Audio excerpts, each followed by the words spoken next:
Hi అండి. నమస్తే. నేను మీ నాగలక్ష్మిని. Welcome back to smart Srisailam రుచులు. ఈరోజు శ్రీశైలం రుచుల్లో నేను చేయబోయే రెసిపీ ఆంధ్ర స్టైల్లో బీరకాయ ఎండు రొయ్యల కూర అయితే చేయబోతున్నానండి. ఇది చాలా చాలా టేస్టీగా ఉంటుంది. అంతే సింపుల్ కూడా చేసేయచ్చు. కాకపోతే దీంట్లో చిన్న చిన్న టిప్స్ అండ్ ట్రిక్స్తో వీడియో అయితే ఉంటుంది. కొత్త వాళ్ళు కూడా చేసేంత వీడియో అయితే చూసేద్దాం రండి.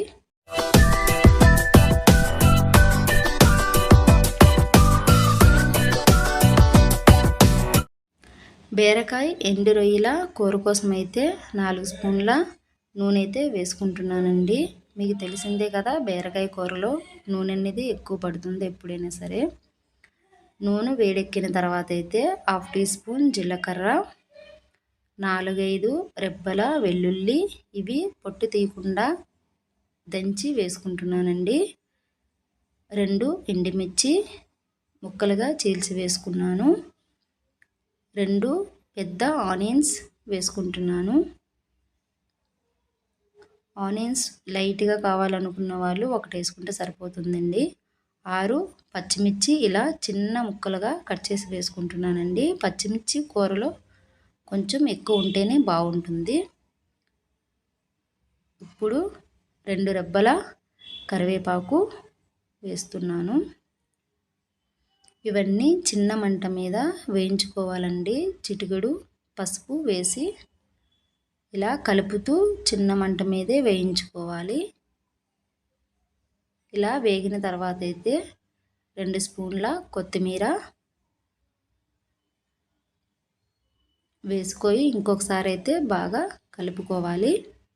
ఇవన్నీ బాగా కలిపేసుకున్న తర్వాత అయితే ఇలా ఒక గిన్నెలో వేడి నీళ్ళు తీసుకున్నానండి. ఇలా తీసుకున్న దాంట్లో 2 గుప్పుళ్ళ ఎండి రొయ్యలు అయితే వేసుకుంటున్నాను.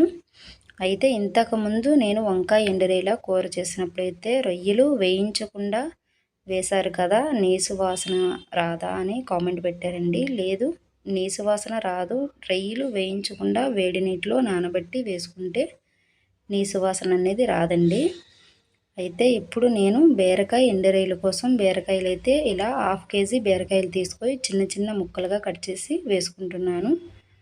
రొయ్యలు చిన్నగా ఉన్నాయి కదా, అందుకోసమనే ఇవి ముక్కలు కూడా చిన్నగా కట్ చేసి వేసుకుంటున్నానండి. రొయ్యలు కొంచెం పెద్ద అయితే పెద్ద ముక్కలే కట్ చేసుకోవచ్చు. ఈ బీరకాయ ముక్కలు వేగడానికి మాత్రమే నేను ఒక చిన్న టీ స్పూన్ సాల్ట్ అయితే వేసుకున్నాను. సాల్ట్ వేసిన తర్వాత ఒకసారి బాగా కలిపిన తర్వాత మూత పెట్టి ఉడికించుకున్న తర్వాత ఒక 5 నిమిషాలు ఉడికించిన తర్వాత అయితే ఫస్టే కట్ చేసి పెట్టుకున్న 3 టమోటాల ముక్కలు అయితే వేసుకుంటున్నానండి. ఇవి కూడా చిన్న చిన్న ముక్కలుగా కట్ చేసి వేసుకున్నాను. ఫస్టే మనకి బీరకాయ ముక్కలు అనేది సాఫ్ట్గా ఉడికిపోయాయి కదా, మరి పెద్ద ముక్కలు అయితే బాగుండదు. అయితే టమోటా ముక్కలు వేసిన తర్వాత అయితే మనం ఫస్టే నానబెట్టుకున్న రొయ్యలు అయితే వేసేసుకుంటున్నానండి. ఇలా వేయించకుండా వేసుకున్నా సరే నీసు వాసన అనేది రాదండి రొయ్యల కూరకి. వేడి నీటిలో ఎప్పుడైతే మనం నానబెడతామో అప్పుడు నీసు వాసన అంతా పోతుంది.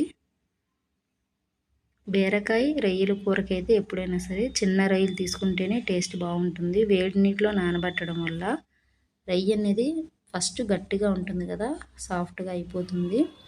ఇప్పుడు రొయ్యలు వేసుకున్న తర్వాత ఒక స్పూన్ కారం, టేస్ట్కి తగ్గ salt, 1/2 tea spoon garam masala, చిటికెడు ధనియాల పౌడర్ వేసిన తర్వాత ఈ మసాలాలన్నీ బాగా కలిసేలాగా ఒకసారి అయితే కలుపుకోవాలండి. మొత్తం కలిసేలాగా కలుపుకున్న తర్వాత అయితే చిన్న మంట మీదే ఉంచి మూత పెట్టి ఇంకొక 5 నిమిషాలు అయితే ఉడికించుకోవాలండి. ఇలా 5 నిమిషాలు ఉడికిన తర్వాత చూడండి, నూనె అనేది పైకి వచ్చేసింది కదా వేగిన తర్వాత. ఇంకా ఎండు రొయ్యల బీరకాయ కూర అయితే రెడీ అయిపోయినట్టే. మనకి ఎప్పుడైనా సరే బీరకాయ కూరలో ఆయిల్ అనేది పైకి తేలిందంటే ఇంకా కూర రెడీ అయిపోయిందని అర్థం.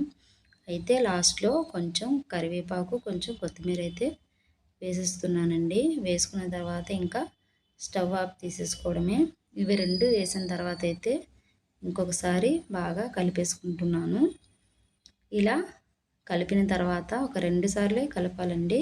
కలుపుకున్న తర్వాత చూడండి కూర అనేది రెడీ అయిపోయింది కదా. చాలా గ్రేవీగా జ్యూసీగా చాలా బాగుంటుంది. ఇందులో వేసిన ఎండు రొయ్యలు కూడా ఎండు రొయ్యలా ఉండవండి, మామూలు పచ్చి రొయ్యలు ఉంటాయి కదా, సేమ్ అలానే ఉంటాయి. ఎందుకంటే మనం వేడి నీటిలో నానబెట్టుకున్నాం కాబట్టి పచ్చి రొయ్యలాగే ఉంటుంది. కానీ టేస్ట్ కూడా చాలా అంటే చాలా బాగుంటుంది. మీకు ఈ వీడియో నచ్చిందని అనుకుంటున్నాను. అయితే వీడియో నచ్చినట్టయితే మీరు మీ ఇంట్లో ట్రై చేయండి. మీకు ఎలా కుదిరిందో నాకు కామెంట్ సెక్షన్లో కామెంట్ చేయండి. ఇలాంటి సింపుల్ అండ్ టేస్టీ వీడియోస్ కోసం స్మార్ట్ శ్రీశైలం రుచుల ఛానల్ అయితే సబ్స్క్రైబ్ చేసుకోవడం మర్చిపోద్దండి. వీడియోకి అయితే ఒక లైక్ కొట్టేయండి. మీ ఫ్రెండ్స్కి రిలేటివ్స్కి ఈ వీడియోని అయితే షేర్ చేయండి.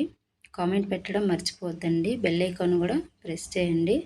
వీడియో చూసి చాలామంది అలా వెళ్ళిపోతున్నారు, కానీ సబ్స్క్రైబ్ చేసుకోవడం లేదండి. సబ్స్క్రైబ్ చేసుకుంటే కదా వీడియోలన్నీ వస్తాయి. గంట సింబల్ కొడితే కదా వీడియోలన్నీ వస్తాయి. బాయ్, ఉంటాను మరి.